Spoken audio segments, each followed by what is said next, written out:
believe we didn't talk about the State of the Union. Can't believe it. It's okay. What's to talk about? If you're a Democrat, you liked it. If you're a Republican, you didn't like it. That's the way it is every year. We the weren't reviews are usually more interesting than the speeches. Right. Yes. Okay. Enough said. Right. We're in chapter 5 of Judges. We're on page 195 in in the text. And Baruch atah Adonai Eloheinu melech olam asher kitshanu b'mitzvotav v'tzivanu la'asok b'divrei Torah. So Alter, I think, in his introduction to this, says that this is one of the oldest sections in the Bible. The scholar, so he says on 131 in his book, the scholarly consensus is that this is one of the oldest texts in the Bible, perhaps composed not long after the battle it reports, around 1100 BCE. Its language abounds in archaisms, many of them uncertain in meaning, and probably some of them scrambled in scribal transmission. Okay, so just explaining to us how the Hebrew might be difficult to translate. And again, this is just a poetic recount of retelling, a poetic retelling of the defeat of Yavin, King Yavin, and the captain of his army, Sisera, by the Naphtalites and the Zebulunites, mainly by means of Yael assassinating Sisera with a tent peg. Okay, so we're on verse 9. And let's do 9 through 11. Libi lechokekei Yisrael hamit nadvim ba'am barchu Adonai. My heart is toward the lawmakers of Israel. That's how I would translate it. It's translated as governors of Israel, just that the word is chok, and chok means law. So chokekei would be those who make the laws. So my heart is toward those who make the laws of Israel, who volunteered themselves among the people. Blessed is God. Rochavei atonot sechorot yoshvei al midin v'holchei al derech sichu. You that ride on white donkeys, who sit on rich cloths,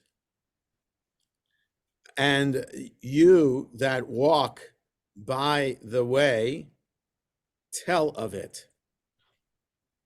That is, I'm not sure what she's talking about, but 11, Mikol mechatzitzim bein mash'abim sham yetanu tzidkot Adonai tzidkot pirzono b'Yisrael az yardu lashe'arim am Adonai.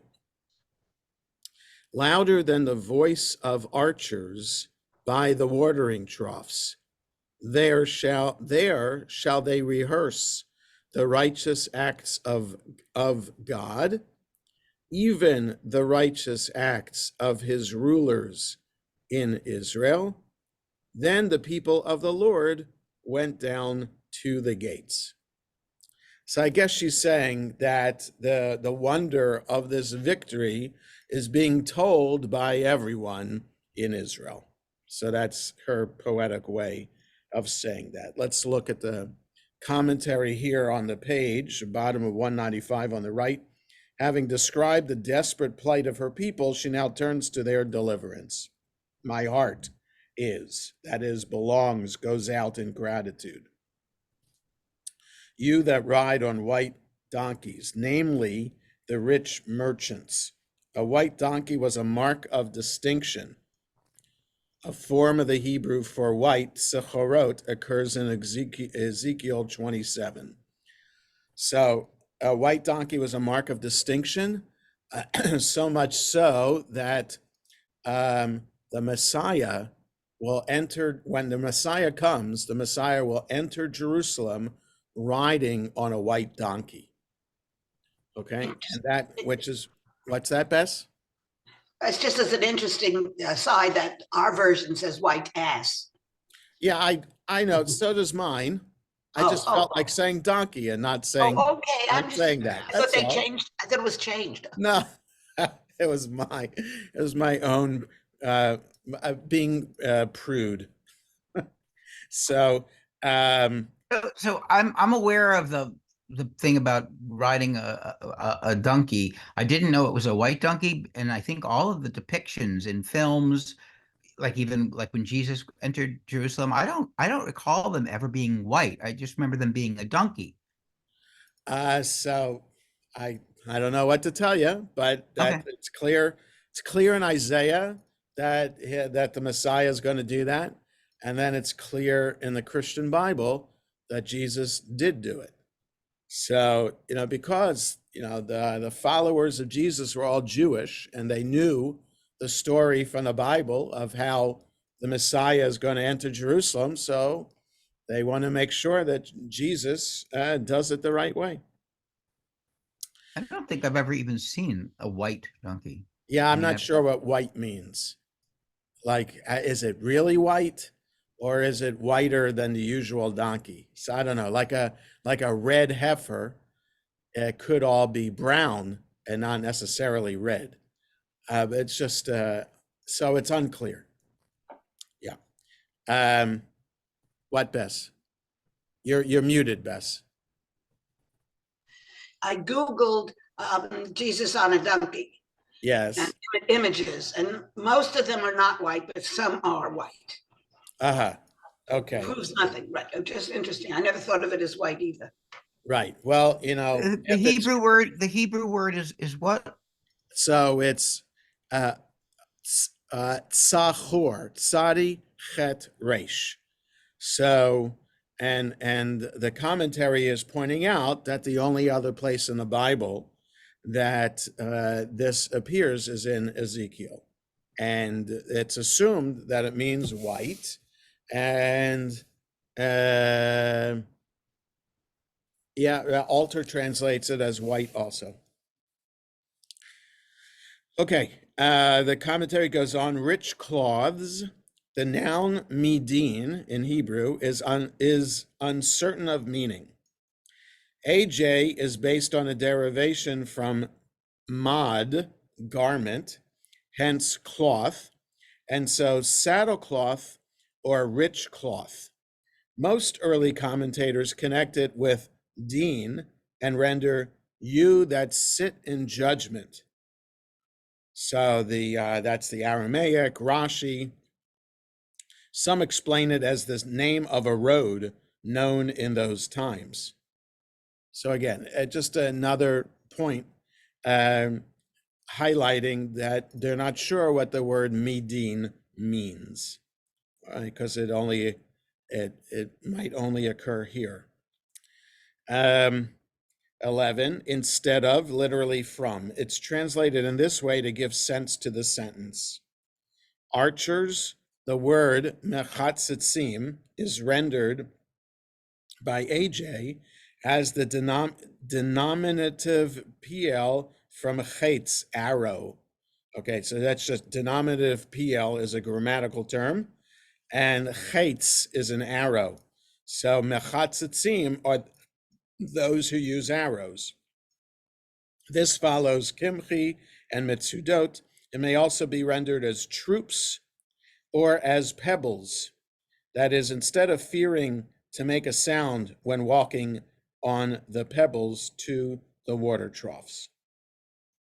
There, at the watering troughs, the righteous acts, referring perhaps to God's deeds in the past, rescuing his people from their peril.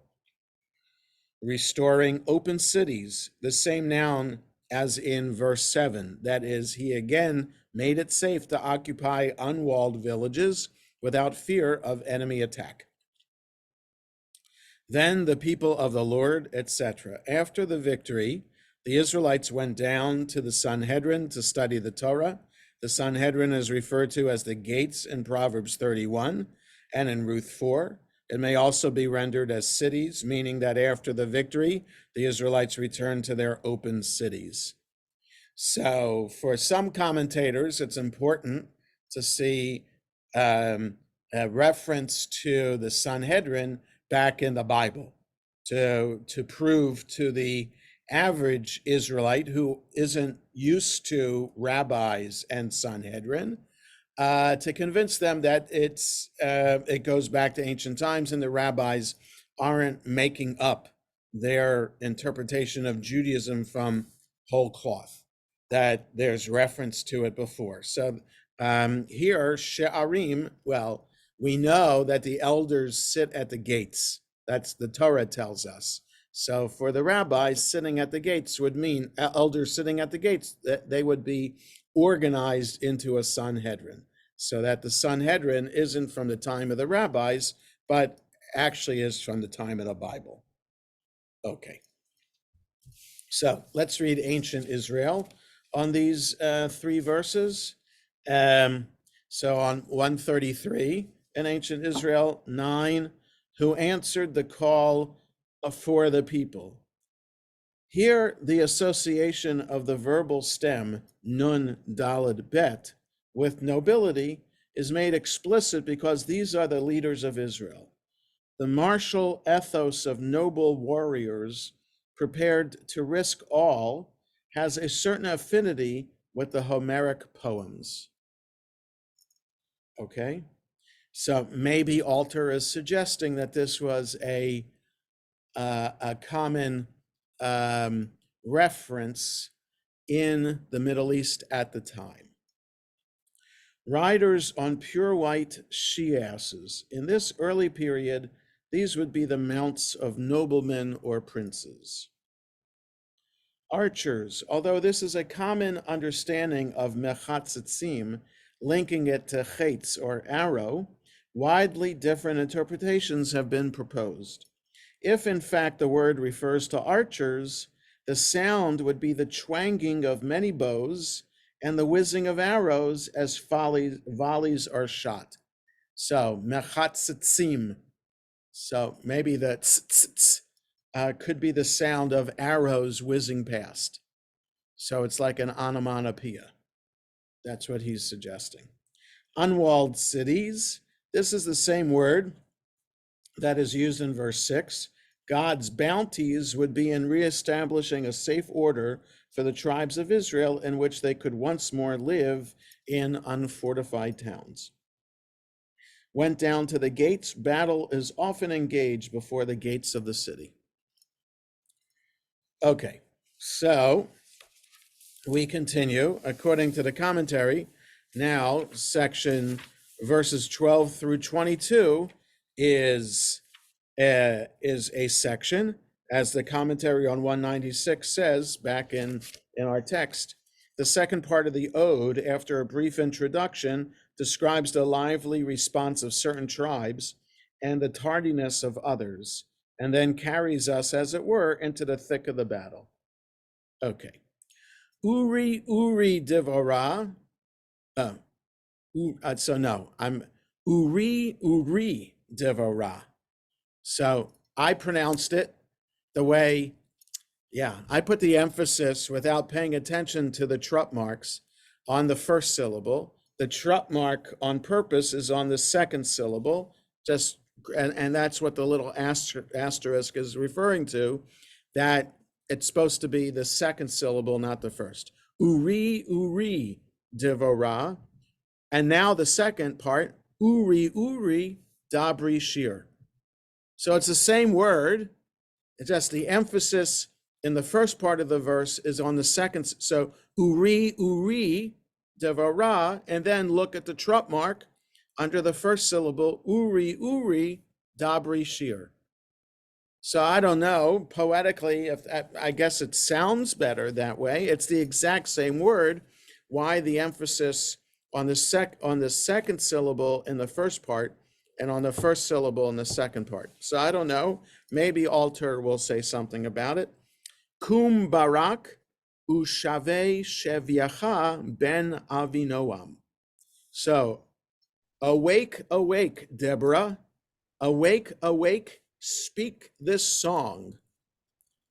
Arise, Barak, and lead your captivity captive, you son of Avinoam.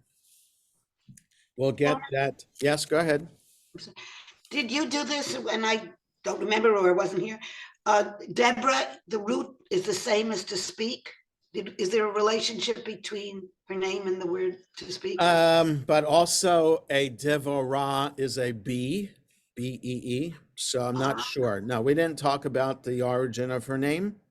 So it's nobody, we didn't come across a comment as to explain her name. Because the first two lines of 12, it's almost like a play on words. Yes, right. So it could be that that Devorah is from Daled Bet Resh. I'm not sure. I'm really not sure. So, okay, 13. Az Yerad Sarid La'adirim Am Adonai Yerad Li Bagiborim. Then made he a remnant to have dominion over the nobles and the people. God made me have dominion over the mighty. Mini Ephraim, Sharsham ba'amalek, Acharecha binyamin ba'amamecha, Mini machir yardu mechokakim, Umi Zvulun moshchim b'shevet sofer. So Mini, sometimes in the Bible an extra letter is added, so sometimes a yud. And it's, I don't know why, but Mini is mean, from out of Ephraim came they whose root is in Amalek. After you, Benjamin, among your peoples. Out of Machir came down governors. Machir is the son of Menashe. So sometimes Machir and Menashe interchange. And out of Zebulun, they that handle the marshal's staff. We'll look at the comment. You'll see that the commentary is extensive here. So, but we'll get to it. Let's just go through 22. V'sarai b'Yisachar im Devorah, v'Yisachar kain Barak, be'emek shulach beraglav, biflagot Reuven, gedolim chikekei lev. And the princes of Issachar were with Devorah, and as was Issachar, so was Barak. Into the valley they rushed forth at his feet. Among the divisions of Reuben, there were great resolves of heart. So even though chapter 4 says it's just Naphtali and Zebulun who went with Barak to fight against Sisera and King Yavin, here she's mentioning most of, if not all of the tribes who have participated in this. 16. Lama yashavta bein hamishpetayim, lishmoa shrikot adarim, liflagot Reuven, gedolim chikre lev. Why did you sit among the sheepfolds to hear the pipings for the flocks? So shrikot adarim. In modern Hebrew, that would be the yelling of the flock. What the pipings for the flocks, I guess shepherds play music to maybe to gather the flock together. At the divisions of Reuben, there were great searchings of heart. 17, Gilad be'ever hayarden shachen, v'dan lama yagur oniot, asher yashav lechof yamim, v'al mifretzav yishkon. Gilead abode beyond the Jordan, and Dan, why does he sojourn by the ships? Asher dwelt at the shore of the sea, and abides by its bays. Zvulun am cheref nafsho lamut, v'naftali al mirome sada. Ba'u melachim nilchamu, az nilchamu malchei Chanaan, b'ta'anach al mei Megiddo, betza kesef lo lakachu. So I did 2 verses there, sorry. Zebulun is a people that jeoparded their lives unto death, or risked their lives unto death, and Naphtali upon the high places of the field. The kings came, they fought, then fought the kings of Canaan in Ta'anach by the waters of Megiddo. They took no gain of money. Min shamayim nilchamu, hakochavim mimesilotam nilchamu im Sisra. They fought from heaven.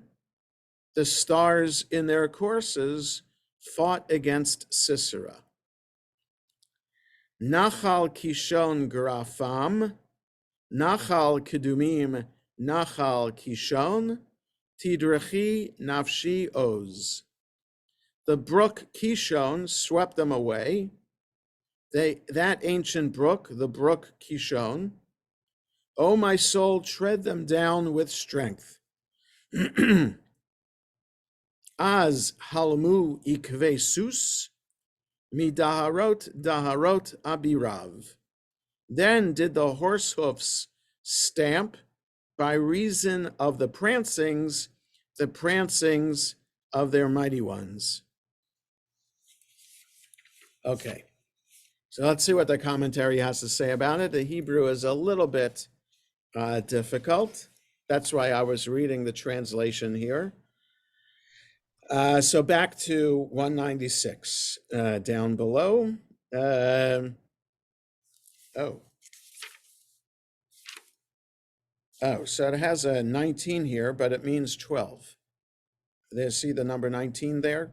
I think it's supposed to be number 12. Awake. That is, arouse your enthusiasm and praise the Lord. This is the simple explanation. The rabbis of the Talmud explained that because Deborah said, until that I, Deborah, arose, the divine inspiration left her.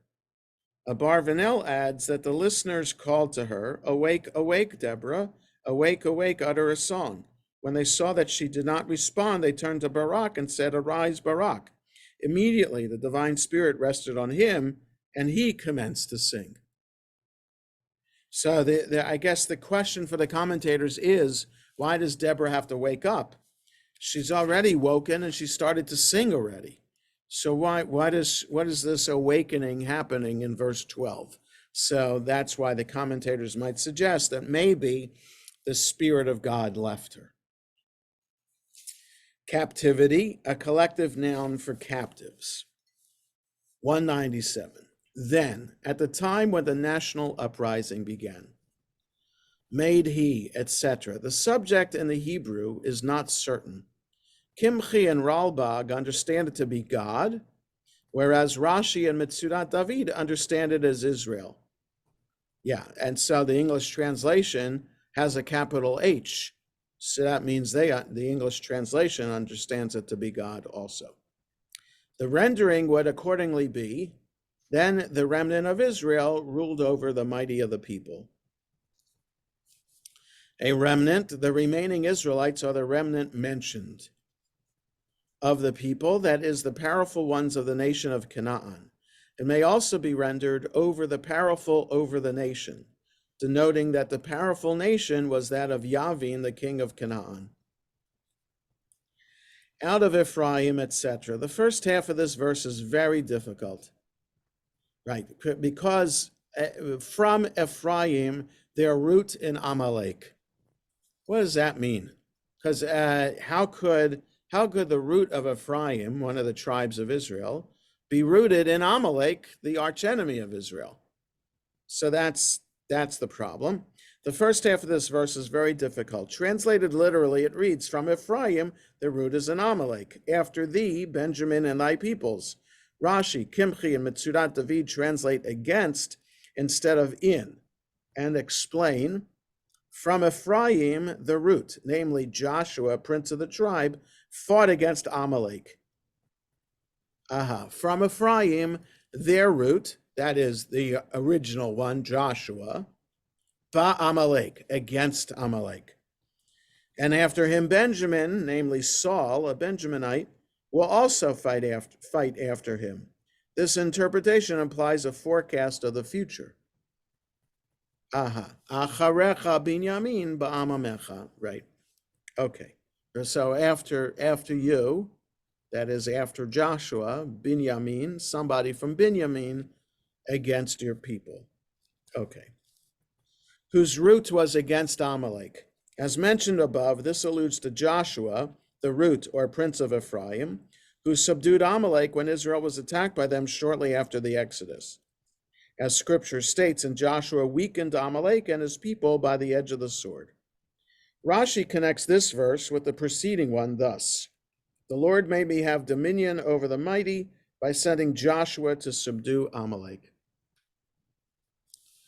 After the Benjamin, Deborah is addressing Ephraim. She says, after you, Ephraim, will come Saul, the son of Kish, a Scion. Is that Scion? I'm always not sure how to pronounce that word. S-C-I-O-N. Scion? I don't, yeah, okay. Of Benjamin, who will come close to annihilating the Amalekite nation completely. Is this like a prophecy about Saul? Is this the first time Maybe, you've heard of maybe. Saul? That's trying to figure out the meaning of the Hebrew, because it's,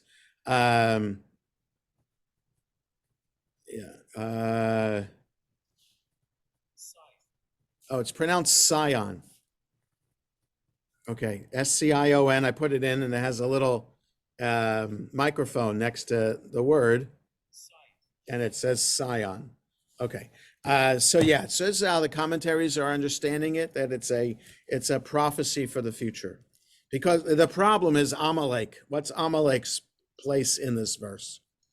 Okay, or because the problem would be, how could Ephraim come from Amalek?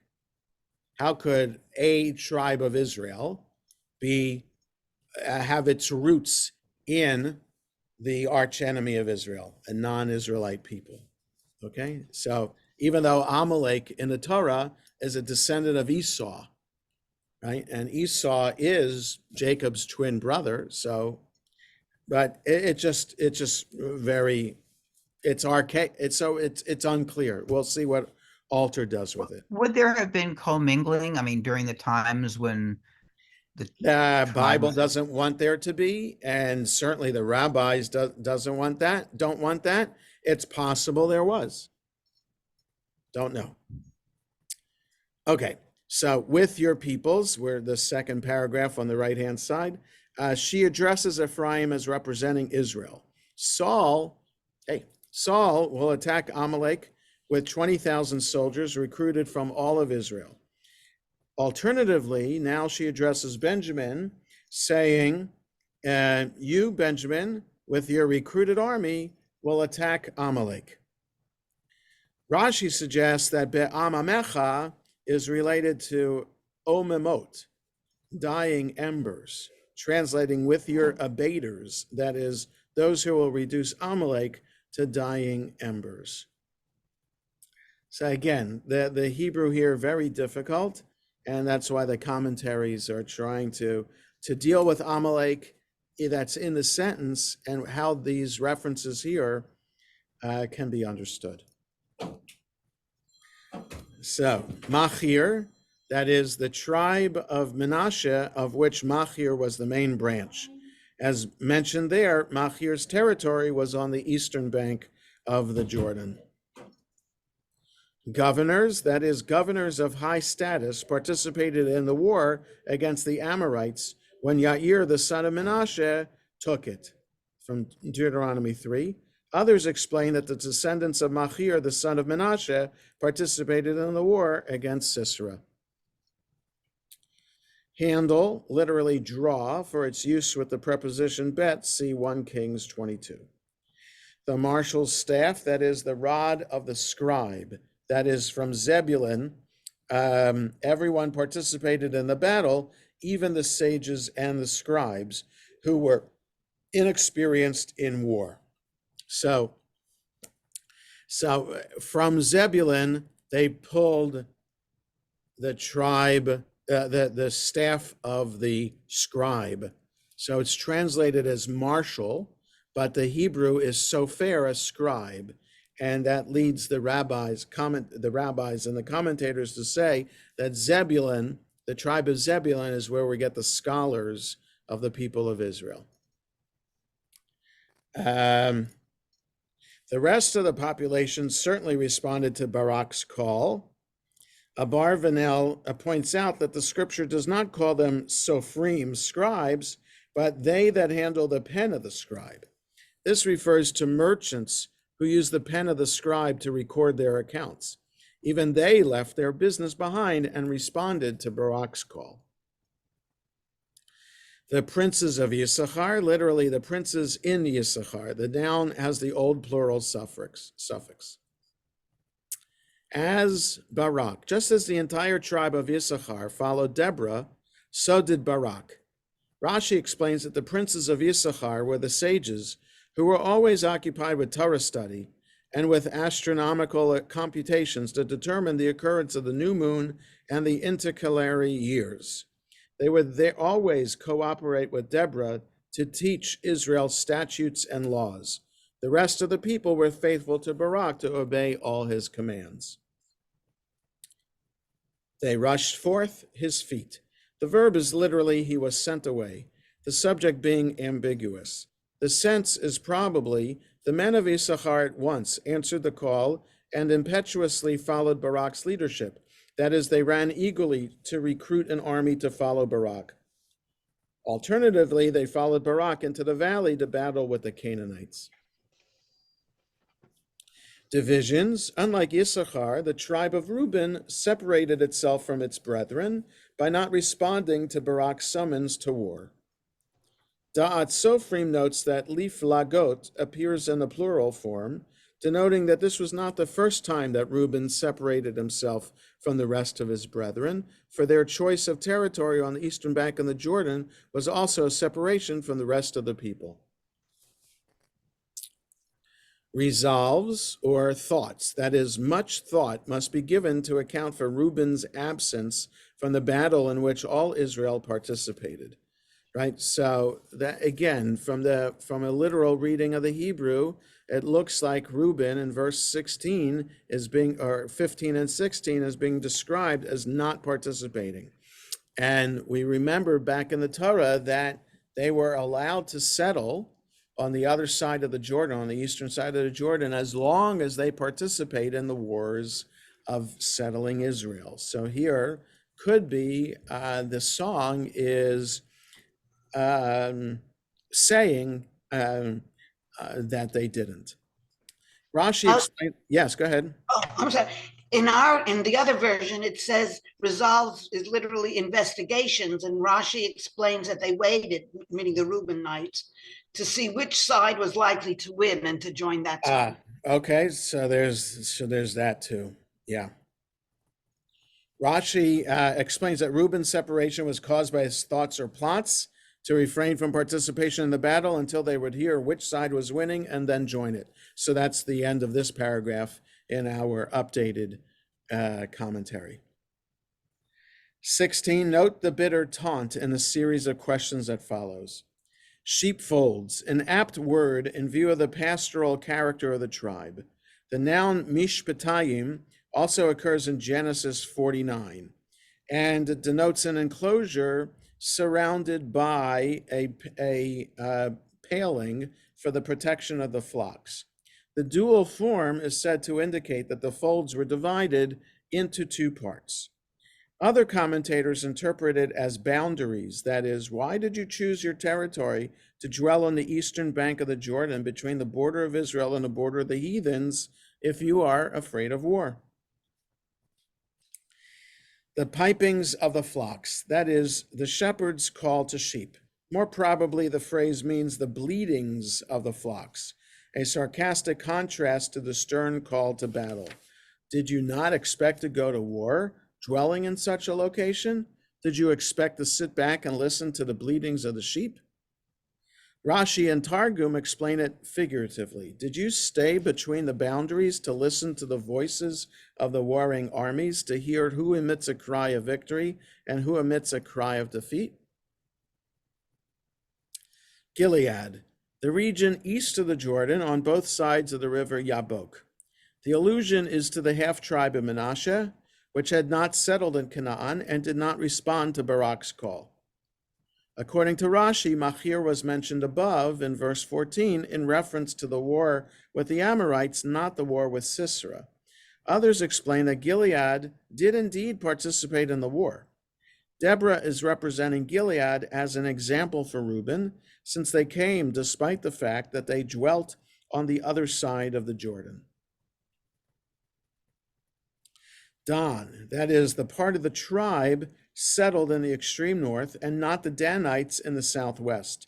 As with neither of them did the territory reach the sea, Kimchi explains that the ships here mentioned are not those which sailed the Mediterranean, but in which the men of the tribe gathered their wealth and fled across the Jordan from the enemy.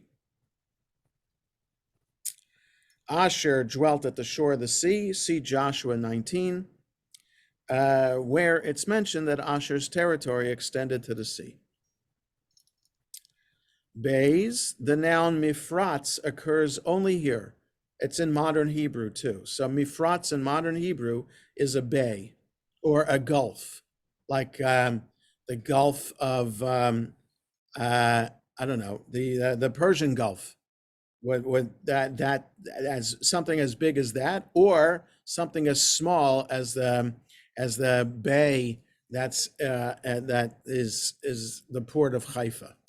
So the noun occurs only here. Da'at Mikra explains it as bays, places where the sea breaks in.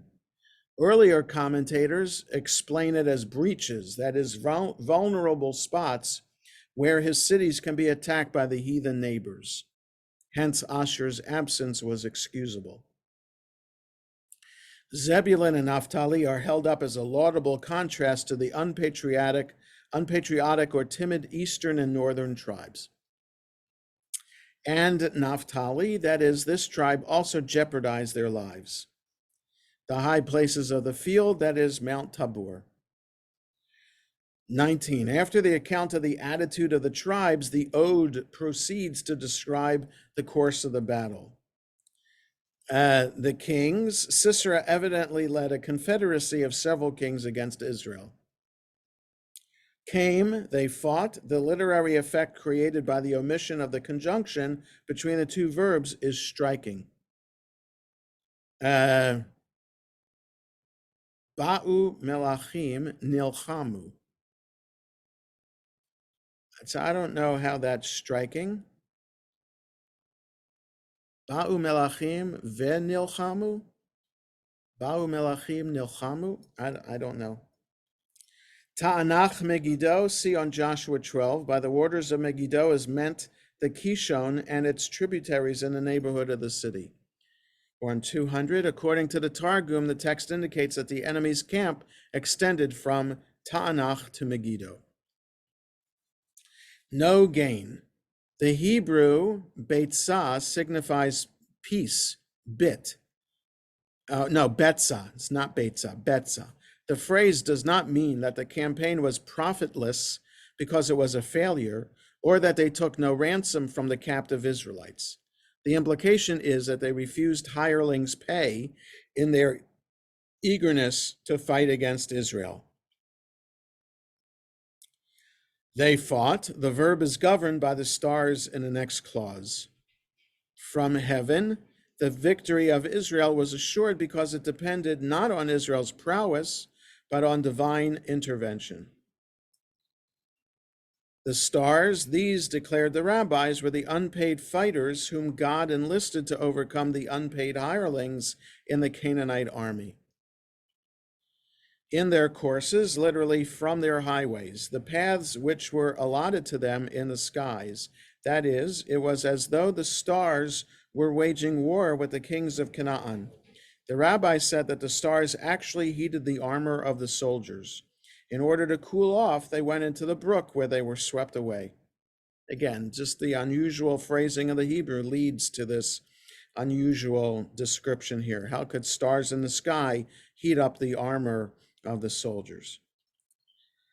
The brook Kishon, see on 4:7. In this section of its course, the Kishon is not a permanent or dangerous stream, but by God's decree, it swelled at the critical moment of the battle. That ancient brook, the Targum renders stream of the ancient, that is, where great deeds were done in ancient times. Kimchi explains that the brook was originally created to avenge Israel of their enemies. Tread them down with strength. The verb is literally, you will tread. According to this translation, them refers to the waters of the brook, explaining thus. The brook Kishon swept them away. The brook Kishon, where originally I could tread the water with strength. This is to say that originally the brook Kishon was so shallow that I could tread the water with all my might. Others render, tread down, O my soul, their strength, referring to the strength of the enemy. The precipitate flight of the enemy's chariots. Stamp, the object to be understood is the ground. Others interpret this as an intransitive verb. Then were the horse hooves pounded. Prancings, it may also be translated gallopings. Their mighty ones, the enemy's leaders, other explain their magnificent steeds. Okay, so in this poem, it's really difficult, based on the Hebrew, to understand exactly what's going on.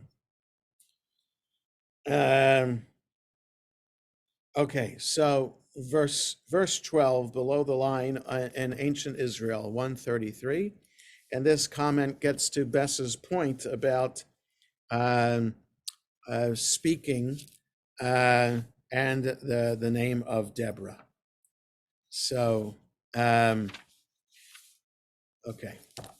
so speak the song. Yaira Amit proposes that the choice of the verb speak, dabri, is motivated by a pun on the name Deborah. The phrase here is the increment in still another incremental repetition. Came down, the Masoretic vocalization Yerad is anomalous and has led many interpreters to see an entirely different verb here. The most plausible construction, however, is to understand it as an archaic variant of Yarad, came down. Since battle is joined at a wadi and the Israelite forces assemble in the hills, came down seems appropriate. After you, O Benjamin, with your forces. The tribe of Benjamin, known for its military prowess, would be a likely candidate to lead the allied tribes into the fray. So he totally avoids Ephraim, their roots in Amalek. He has no comment about that. Interesting. 15, great were the heart's probings. The translation follows several variant manuscripts that show chikre, probings, as in the next verse, instead of chikike, rulings.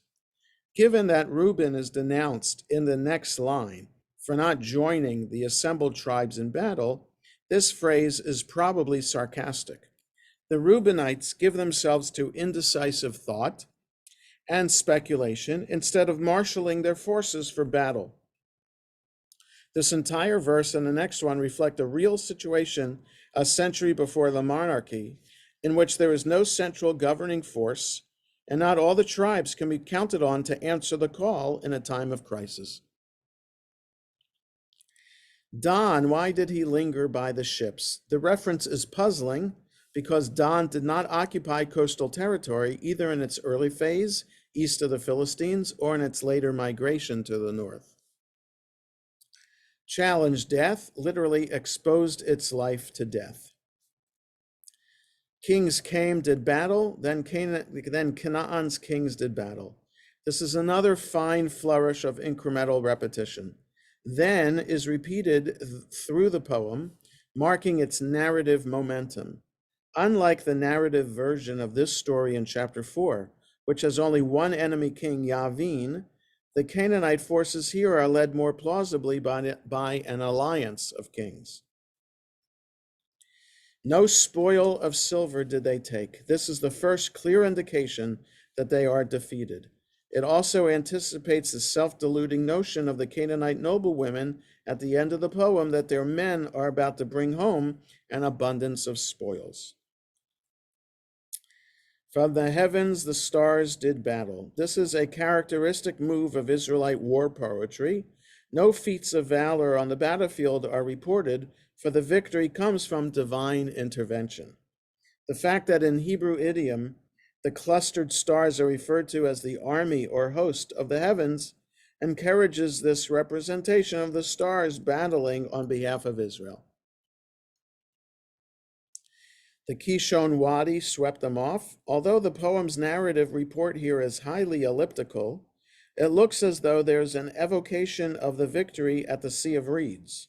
Perhaps here too the chariots are disabled in the muck of the wadi, which might be the concrete manifestation of the stars battling for Israel. The hooves of the horses hammered. This pounding of hoofbeats steps up the march or tread of the preceding line. The entire line in Hebrew is strongly alliterative and onomatopoeic, an effect the translation seeks to emulate. So verse 22 for altar is the hooves of the horses hammered from the gallop of his steeds. Okay, so in Hebrew, Az halmu ikvesus midaharot daharot abirav. Okay, it has more of an effect, I think, in the Hebrew. Okay, we can go on a little bit. Jonah, a comment and a question. Go ahead. Quickly. So first of all, the stars in their courses is very poetic. And I don't know if it's poetic because it sounds poetic or because it's been used as a title for books, and I think maybe even a film.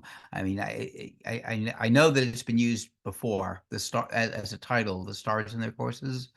Anyway, Barak was just, as my memory that Barak was just sort of introduced sort of casually. He just, I mean, we know what Joshua was this the right hand of Moses, but Barak just kind of comes into. Well, where the book of Judges is the next generations of leaders. So each right, one and of it them says that he's the son of well, he's just his name. So it's it's like instead of me being called Jonah Layman, I'm Jonah the son of Chaim Ruvain. Right, So but I mean, there's nothing beyond that says how he became the next leader. Oh well, there could be a midrash. Midrash, but nothing in the Torah. Okay. No, nothing. Okay. No, we're introduced to each one as the next generation comes. There's no background story as to why they're chosen or what kind of exploits in the family could have led to this one being chosen to be the next judge. No. The only background story we have of any of the judges is Samson, where his parents, where his mother sees an angel. We'll see that in a few chapters. His mother sees an angel. She's barren. Mother sees an angel. Angel says, be Nazarite for all your pregnant. You're going to become pregnant and be a Nazarite for all your pregnancy. She tells her husband this. Husband doesn't believe her. Angel appears again to both of them to confirm it.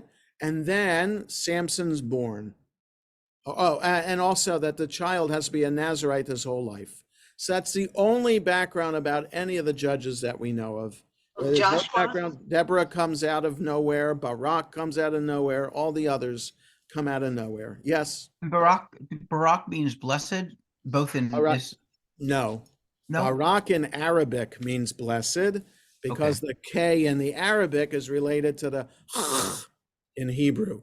So if it was Baruch, Ugh, okay. then it would be like Barak in Arabic. But Barak in Hebrew with the letter Kuf means lightning. Interesting that both Hebrew and Arabic have that as a name, as a. Yes. Right. Well, so in Arabic it's either Barak or Mubarak. So Mubarak in Arabic is Mevorach in Hebrew. So Mubarak with a K at the end is Mevorach, like challah at the end. Yes, Bess.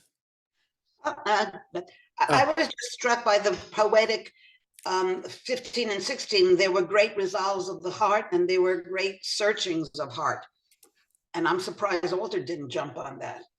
Right. There are lots of things here. I mean, the biggest thing is Ephraim whose roots are in Amalek. So why doesn't he? And he translates that as from Ephraim, their roots in Amalek. He just lets it be.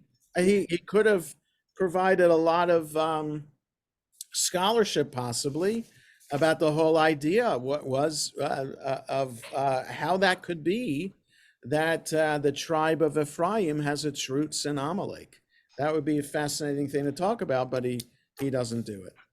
He doesn't mention that Machir was Benasha. I think that he might have mentioned at other places. I think in the book of Joshua, that's the case. Machir is mentioned there, and he talks about it there. But yeah. All right, it's 10:23. So let's stop here for today. We'll continue next time, picking up at verse 23. And What does Mubarach mean? I meant to ask you when you said a minute ago. Hebrew mevorach means blessed. So there is a connection. Okay. Yes, I'm just saying that Barak in Hebrew is not the same as Barak in Arabic. Yeah. So the Arabic Barak is the same as Baruch. So it may be, well, they have the ch sound in Arabic, but not for that word. Okay. All right. Well, I'll give you another example. So there's somebody who came to the interfaith clergy meeting. His name is Mubashar. So he's an imam of one of the mosques in the area, Mubashar. So Mubashar is the equivalent in Hebrew as mivaser, telling the news, or like in Christian terms, spreading the good news or the gospel. Okay, so Mubashar with a sh is mevaser with a s in Hebrew. So there's similar takes. Anyway, have a good rest of the day, everybody. Shabbat shalom. Shabbos. See you all next time. Shabbat shalom.